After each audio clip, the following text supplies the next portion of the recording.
Caratinga acordou nesta manhã de quarta-feira, dia 1º de junho, com uma informação bombástica. A prisão do ex-prefeito de Caratinga, João Bosco Pecini, e de alguns de seus assessores. Toda uma movimentação na manhã de hoje em uma operação realizada pelo Ministério Público que ainda deixa muitas dúvidas. Nós estamos ao vivo nesta quarta-feira, você pode estar acompanhando a reprise, mas neste momento nós ainda não temos a coletiva, não temos todas as informações do Ministério Público que deve acontecer, coletiva esta que deve acontecer às 14 horas na Delegacia Regional aqui de Caratinga. Portanto, você que acompanha a nossa reprise vai ter aqui informações que temos até o momento. Informações privilegiadas, eu diria, por nossas fontes de informação. Está conosco aqui hoje o advogado Dr. Dário Júnior, que está acompanhando desde a manhã de hoje. Ele esteve aqui na televisão acompanhando a notícia e também buscando informações sobre o caso, nos ajudando aqui a entender tecnicamente e juridicamente o que está acontecendo nesta operação desencadeada hoje pela manhã aqui em Caratinga. Doutor Dário Júnior, mais uma vez, obrigado. A sua companhia aqui é sempre muito importante e esclarecedora, vai nos ajudar a entender este caso. E eu já deixo, Dário, o primeiro questionamento, o primeiro link para que você nos ajude a entender. Esta operação já existia, ou pelo menos existia uma operação como esta na Polícia Federal, chamada Operação Camaro. É isto mesmo? E tem ligações, existe relacionamento da operação de hoje com esta operação já de alguns anos, Dário? Exatamente, Ranieri. Gostaria de cumprimentar os telespectadores da Docton TV, dizer que é uma satisfação estar aqui, mais uma vez, contribuindo com o painel político. Olha, pelo que eu pude apurar hoje, estive hoje de manhã na delegacia e conversando com alguns colegas advogados, tive uma conversa assim muito rapidamente com o promotor de justiça do Vale do Aço, na hora que ele estava chegando lá, mas ele, comprometido lá com o trabalho, disse que iria falar para a imprensa mais à tarde, enfim, não deu muitos detalhes, né? Mas a informação que me foi passada pelos advogados que estão lá é de que esses fatos teriam sido já objeto de apuração pela Polícia Federal, pelo Ministério Público Federal e pela Justiça Federal. E que os funcionários de prefeituras que estiveram participando desses fatos, inclusive alguns prefeitos, em determinadas situações, no caso de Caratinga, ocorreu isso, eles teriam, inclusive, opinado, o Ministério Público Federal, opinado pelo arquivamento das investigações com relação a essas mesmas pessoas que foram detidas hoje. Essa é uma informação que me foi passada hoje de manhã. No entanto, essa operação de hoje, ela é conduzida pelo Ministério Público Estadual. O Ministério Público Estadual tem um grupo que chama GAECO, que seria um grupo de apoio ao combate ao crime organizado, né? E é formado por promotores aqui na região de Ipatinga. Então, esse grupo ele atua no estado de Minas Gerais, mas aqui na nossa região, os responsáveis por esse grupo são promotores que estão lotados na comarca de Caratinga, de Ipatinga. Mas as investigações estão distribuídas na comarca de Caratinga, na 2ª Vara Criminal, e que teria sido, então, um pedido de prisão preventiva que teria sido deferido pelo juiz da 2ª Vara Criminal de Caratinga. Muito bem, Dário. Agora, tentando entender o teor deste processo, destas investigações, dão conta de uma empresa, possivelmente do Espírito Santo, Exato, que aqui esteve durante o governo de João Bosco com a proposta de resgatar créditos previdenciários e desta forma estas pessoas que estavam à frente da prefeitura, aí tem o advogado Fernando Maia, também a secretária de Fazenda, Angelita Leles, todos eles teriam entendido que seria benéfico ao município recolher ou rever esses investimentos. Como se deu isso, Dário? Bem, a informação que nós temos é que se trata realmente de uma empresa que procurava os municípios oferecendo um serviço que é muito comum na advocacia tributária. Essas empresas ou grandes escritórios de direito tributário procuram empresas particulares e, às vezes, instituições públicas oferecendo um serviço que é um serviço de recuperação de crédito. Eles identificam pagamentos tributários que foram feitos indevidamente, ou seja, o município ou a empresa teria pago a mais, ingressam com um processo administrativo, às vezes um processo até judicial, e obtendo ganho de causa, eles recuperam aquilo que foi pago a mais. E a remuneração da empresa se dá pelo êxito, ou seja, se conseguir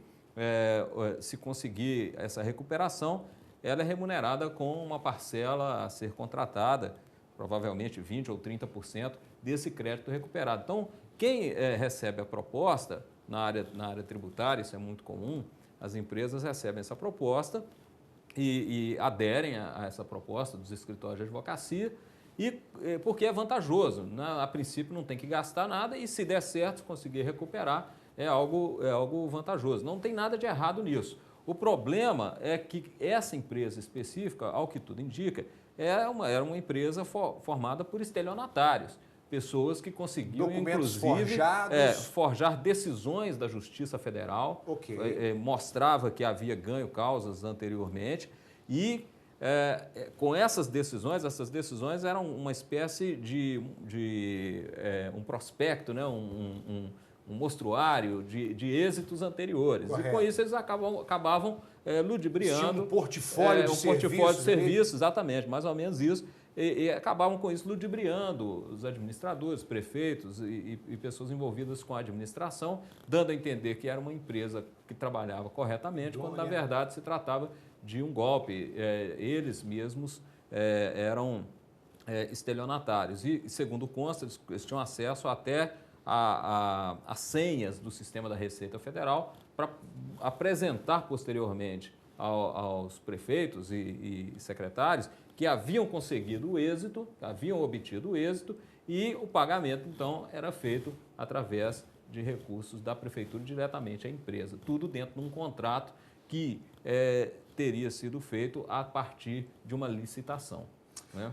Dário, é questionável realmente o Ministério Público, neste momento, levantar este processo? O que pode ser questionado nesse momento? Qual a pergunta que os nossos repórteres devem fazer aos promotores que vão estar hoje nessa coletiva? Eu acredito que eles devem perguntar o seguinte: olha, isso já foi investigado anteriormente, esse modus operandi dessa empresa, inclusive, segundo consta, os diretores dessa empresa, as pessoas que estavam à frente desse negócio, estariam até já presos, cumprindo pena já há 2 ou 3 anos. Então, o caso não é novo.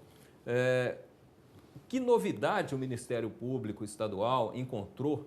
Que fato novo o Ministério Público Estadual encontrou que o Ministério Público Federal ou a Polícia Federal já não havia encontrado anteriormente?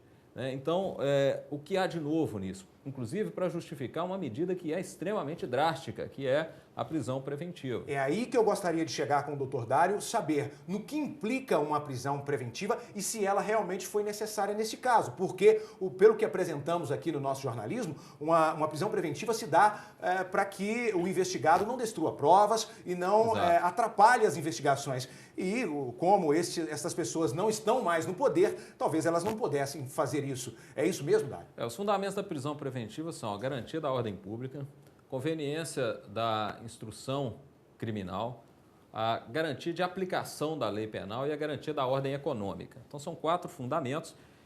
O mais utilizado é exatamente esse da garantia da ordem pública, quando se vislumbra ali alguma periculosidade dos agentes, ou então esse que você citou, né? A conveniência da instrução criminal, ou seja, para não destruir provas, para não constranger testemunhas. A pessoa, quando às vezes foge do distrito da culpa, né, foge do lugar onde o processo está tramitando, ela muitas vezes tem a sua prisão preventiva decretada por esse fundamento, né?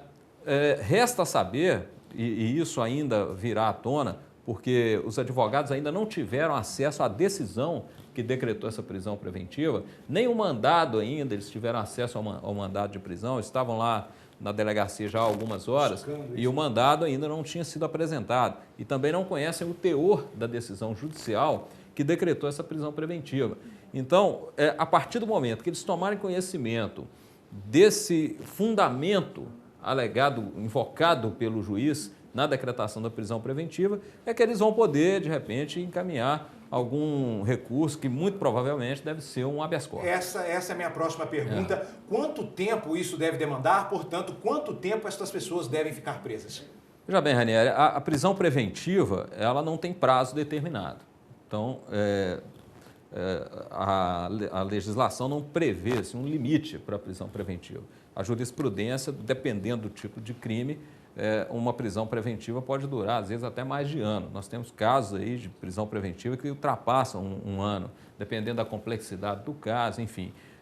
E em outras situações, 6 meses, às vezes um pouco menos, mas não há um prazo determinado. Então, a prisão preventiva ela deve ser cumprida e, aparentemente, o caminho que os advogados vão adotar é a impetração de um habeas corpus ao Tribunal de Justiça do Estado de Minas Gerais, que seria o foro competente para questionar a legitimidade, a legalidade ou mesmo a correção, a pertinência dessa decisão que decretou a prisão preventiva aqui na comarca de Caratinga. Então, para atacar a decisão do juiz da comarca de Caratinga, eles devem impetrar o habeas corpus no Tribunal de Justiça de Minas Gerais. E aí também não se tem uma definição de quanto tempo pode demorar esse habeas corpus. No habeas corpus é sempre pedida uma liminar, ou seja, uma decisão urgente, porque se trata de uma questão efetivamente grave. Porque... E para isso o tribunal precisaria estar reunido ou seria decisão apenas de um desembargador? Na impetração do habeas corpus, ele é distribuído a um desembargador relator. O pedido de liminar é decidido por um desembargador apenas. Então, dependendo da possibilidade de acesso do advogado, ou seja, desse empenho, eles podem conseguir chegar até um desembargador aí em 24, 48 horas para poder tentar despachar essa liminar. Obtendo o êxito, né, eles são soltos, a prisão é revogada imediatamente. Se não obtiver o êxito, aí começa uma tramitação, que não é uma tramitação muito demorada. O Tribunal de Justiça de Minas Gerais, em torno aí de 30 a 40 dias. E o julgamento final desse habeas corpus é feito por uma turma de desembargadores, formada por 3 desembargadores. Muito bem, nós estamos ao vivo nesta quarta-feira, dia 1º de junho. Você pode estar acompanhando a reprise do painel político, mas nós estamos avaliando as primeiras informações da manhã desta quarta-feira sobre o caso desse processo, dessa operação que prendeu hoje pela manhã João Bosco Pessini, ex-prefeito de Caratinga, e alguns assessores. Eu estou conversando com o doutor Dário Júnior aqui e nós falamos muito, Dário, sobre as questões técnicas. Eu quero falar sobre a questão política, nosso tempo é curto, mas bem rapidamente da questão política. Mas uma última pergunta técnica. Segundo as suas avaliações preliminares das informações que nós temos, é possível apontar exatamente como estas pessoas foram beneficiadas com esse recurso, com esse dinheiro? Porque eu até agora, Dário, não consegui entender de onde veio o dinheiro, se ele veio, que quantidade poderia ter vindo. Essa seria a pergunta. Pois me parece, pelo que eu entendi do esquema, eles apresentavam ao município, né, valores, afirmando que aqueles valores não deveriam ser recolhidos ao INSS, mas porque eles teriam obtido êxito na compensação do crédito tributário. Então, o município, ao invés de pagar a contribuição, deixava de pagar. E aí é que havia a lesão ao erário. Então, esse dinheiro que era deixado de pagar servia, em parte, para remunerar essa empresa. E aí é que entra agora o grande questionamento, né? Será que esses servidores, será que o prefeito obteve alguma vantagem com essa operação?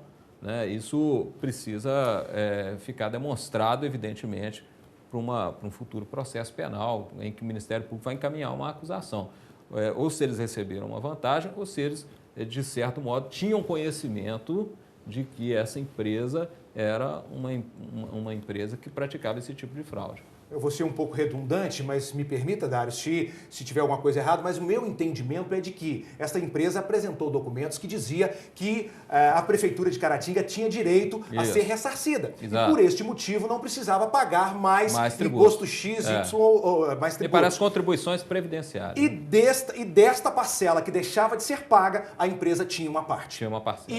E aí resta saber se desta parcela outras pessoas se beneficiaram. Exatamente. Ponto. Parece que é isso. Agora, na conversa com um dos advogados hoje de manhã, eles me diziam o seguinte, olha, que na investigação do Ministério Público Federal, entendeu-se que o município teria sido vítima dessa empresa. Muito bem. Porque a dívida previdenciária permanecia. Ok. Altamente esclarecedor a conversa aqui com o Dr. Dário Júnior, com as poucas informações, como eu disse, que nós temos até o momento, é bastante esclarecedora. Nosso tempo é curto e eu preciso entrar um pouco na questão política. O Dr. Dário Júnior acompanha as questões políticas também, até porque está sempre conosco na comunicação e acompanhando as questões de Caratinga. João Bosco vinha sendo, Dário, muito bem cotado como pré-candidato a prefeito de Caratinga. Apesar de algumas investigações, ele andava no bolso ali com as suas certidões negativas, ele esteve aqui na TV apresentando as suas certidões negativas e nesse momento implica-se numa prisão que pode mudar completamente o cenário político de Caratinga. Eu estive fazendo uma rápida pesquisa agora no sistema do Tribunal de Justiça do Estado de Minas Gerais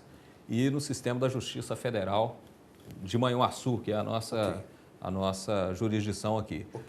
O João Bosco ele tem um processo criminal em tramitação na 5ª Câmara Criminal do Tribunal de Justiça de Minas Gerais, que é o foro competente para quem tem foro privilegiado, né? Aí você pode pensar, mas o João Bosco não tem mais foro privilegiado desde 2012. Por que esse processo está lá? Porque nesse mesmo processo, o atual prefeito de Caratinga, Marco Antônio Junqueira, também é réu. É um processo por crimes contra a lei de licitação. E, curiosamente, os dois são réus no mesmo processo. Okay. O ex-prefeito e o prefeito atual. Eu desconheço os fatos, desconheço os detalhes. Isso é uma pesquisa que eu fiz no sistema do tribunal. Me permita te interromper, Dário, porque eu gostaria que você colocasse no seu comentário, e vai caber muito bem, o questionamento sobre os atos como estes realizados durante o mandato do ex-prefeito Hernani Campos Porto.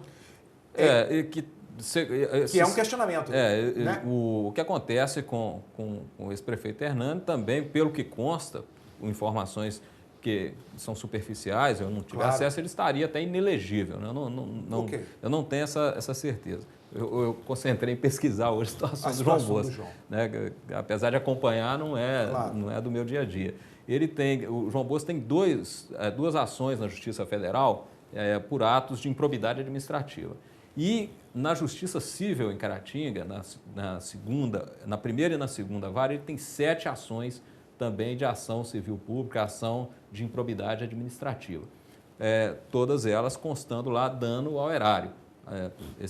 Essas ações, as pessoas que lidam com a área jurídica sabem, e a gente esclarece para a população, não quer dizer que tenha havido ali dolo, intenção da pessoa se apropriar de um dinheiro público, mas pode ter havido algum prejuízo para os cofres públicos, ainda que a pessoa não tenha tido intenção, tenha agido por culpa, ainda assim o Ministério Público encaminha as ações de improbidade administrativa. E tem ações de improbidade administrativa que o próprio município move contra o João Bosco, ou seja, a administração seguinte encontrou lá algum problema e encaminhou a ação civil pública contra o administrador anterior. Isso é muito comum, isso acontece, né, em todos os municípios aí. O prefeito chega, encontra um problema e ele, para mostrar que está tomando alguma providência, ajuiza a ação contra o seu antecessor. Né? Então, isso acontece. Agora, processo criminal mesmo, o João Bosco só responde a por problemas em licitação também, no Tribunal de Justiça de Minas Gerais. Muito bem, nós estamos chegando ao final e agora o que acontece com essas pessoas? Elas são encaminhadas ao presídio de Caratinga, é isso? Se não vier uma ordem de habeas corpus aí urgente, nas próximas horas serão encaminhadas ao presídio de Caratinga por prazo indeterminado. Ô Dário, ainda na questão política, acabou que nós voltamos nessa questão técnica, porque você falou sobre a sua pesquisa, mas nós temos questões políticas que implicam diretamente, este caso implica diretamente em algumas questões políticas. Nós acompanhamos aí o desempenho do João Bosco, que tem uma popularidade. Agora eu gostaria do seu comentário, aí a gente vai ter uma visão um pouco mais política, saindo bem mesmo desta área técnica, mas me faz lembrar alguns momentos da política em Caratinga que vítimas se tornaram heróis, né? Se não provar realmente nada contra o João Bosco, teremos aí rapidamente, de repente, um outro cenário político? E eu aproveito a sua visão política sobre o assunto. A política tem muito esse aspecto emocional também, né, Ranieri? Então, isso talvez se ocorresse durante a campanha, em pleno andamento, né, a gente está um pouco longe ainda da eleição. Essas grandes viradas em que o povo acaba indo numa direção até movido pela emoção, elas costumam acontecer mais durante a campanha, quando a campanha está em pleno andamento. Nós estamos numa situação em que talvez a própria candidatura fique inviabilizada, né? A gente não sabe aí o que pode acontecer, né? Enfim, é um aspecto aí realmente você acompanha isso com mais frequência, né? As informações são ainda muito escassas, a gente não sabe exatamente o que está acontecendo. Vai depender desse tempo de prisão, por exemplo, se a prisão perdurar. Claro, se perdurar a prisão. Claro. Né? Ele não vai poder nem se candidatar. Claro, então, agora, se evidentemente ele recebe aí uma liminar do Tribunal de Justiça, porque eu vou adiantar aqui uma coisa, a liminar em habeas corpus não é muito comum, não é uma situação que se consegue assim com facilidade. Se vier uma liminar em habeas corpus, vai demonstrar que realmente estava havendo uma coação muito evidente, ou seja, que eles estavam realmente sendo vítimas de uma injustiça flagrante. E isso aí, sem dúvida, fortalece esse discurso aí que você está dizendo, de que teria sido realmente vítima de uma injustiça. Se vier a liminar. Agora, se o habeas corpus for, né, protelado e ainda não conseguiu o habeas corpus, a prisão for perdurando, aí realmente... Aí a imagem fica completamente comprometida. Os danos são irreversíveis. Né? Eu estou apertando um pouco aqui o doutor Dário, que é extremamente técnico e muito... Mas temos que ser, bem sua colocação. Nesse momento... Né, mas questões políticas não passa de especulação. Não, nesse momento, qualquer questão política é especulação. Não, e a gente tem que ponderar que são pessoas conhecidas nossas. A gente... Não tem ninguém satisfeito com essa situação. Você anda pela cidade, por mais que, inclusive, a gente encontra, às vezes, com adversários políticos, né? Há um desconforto. Né? Então, assim, a análise nossa aqui, nesse momento, é extremamente técnica mesmo, porque tem que ser. É impossível fazer especulação com uma questão tão séria, né? Exatamente. Muito bem, muito bem. Nós estamos chegando ao final aqui, conversando com o doutor Dário Júnior, ajudando a analisar a questão desse processo, desta operação que aconteceu hoje pela manhã aqui em Caratinga, levando à prisão do ex-prefeito João Bosco Pecini e alguns de seus assessores. Dário, eu gostaria que você deixasse para nós aqui a sua análise final sobre este caso. Obrigado pela sua colaboração. Nós sabemos que as questões técnicas jurídicas aqui na Docton TV são sempre tratadas com muito critério, porque tem pessoas como você para nos ajudar. Eu gostaria de deixar assim, só para encerrar, né, puxando um pouco para a minha classe, né, nós temos um colega advogado hoje preso nessa situação. E nós temos muitos colegas advogados que trabalham na administração pública. Nós temos aqui na nossa região dezenas de prefeituras e é um campo de trabalho para os advogados.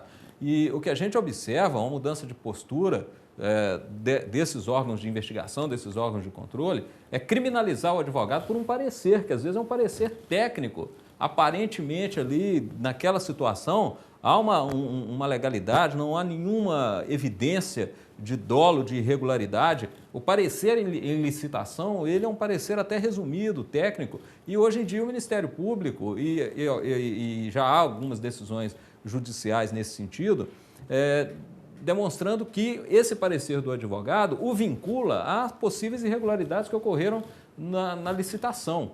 Então, há que se ter realmente um critério em se analisar isso, essas questões. Porque muitas vezes o advogado atuando tecnicamente ali, emitindo um parecer, né, ele acaba tendo a sua vida profissional, a sua vida pessoal completamente comprometida por causa de um trabalho que foi realizado dentro daquilo que é próprio da sua profissão. Então, é um aspecto que nos preocupa como advogados. Muito bem, colocação bastante técnica do doutor Dário Júnior. Ele está se referindo ao advogado Fernando Maia, que fazia parte da comissão de licitação naquele momento, emitiu um parecer técnico, e o doutor Dário Júnior está dizendo aqui da preocupação da classe de advogados no momento em que um parecer técnico compromete o trabalho ou compromete a vida profissional de um advogado. Bom, é um outro questionamento, nós vamos obviamente continuar discutindo esse assunto, pode ser uma pauta do Direito em Foco, quem sabe. Certo é que a Docton TV sempre trata estes assuntos com uma visão bastante técnica, é o que vamos fazer, inclusive com o nosso plantão durante todo o dia. Obrigado, doutor Dário Júnior, mais uma vez, contribuição importante aqui para o painel político, que vai, obviamente, continuar tratando deste assunto. Obrigado pela sua companhia, acompanhe agora a sequência da programação da Docton TV e também as reprises aqui do painel político. As informações completas na segunda edição do Acontece às 19 horas com Regiane Pires. A todos o nosso muito obrigado, a nossa equipe técnica, a equipe de jornalistas empenhadas nesta programação ao vivo que estamos levando aqui através da Docton TV desde a manhã de hoje, quando foi desencadeada essa operação com a prisão do ex-prefeito de Caratinga, João Bosco Pessini. A todos um forte abraço, obrigado pela companhia.